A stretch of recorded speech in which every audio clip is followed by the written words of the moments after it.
আল্লাহ তাআলা যদি দয়া করে আমাদেরকে মাফ না করে, আমাদের বাঁচার কোনো উপায় নাই।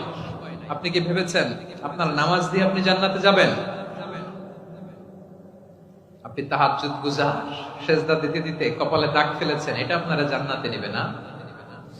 আপনি এলাকার সবচেয়ে বড় হাতেম তাই দানশীল, এই দানের ভরসায় বসে আছেন। কশিন কালো কথা।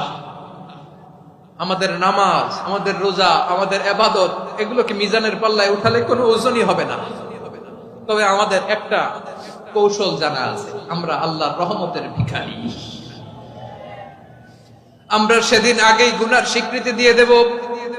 আমরা বলবো, আল্লাহ তুমি প্রশ্ন করার আগে তোমার একটা কথা বলি, আমারে কিছু জিজ্ঞেস করো না, আমি সব করেছি। এমন কোন পাপ নাই যে পাপ আমারে দিয়ে হয় নাই। তোমার রহমত দিয়ে তুমি জান্নাতে পাঠাবা। তোমার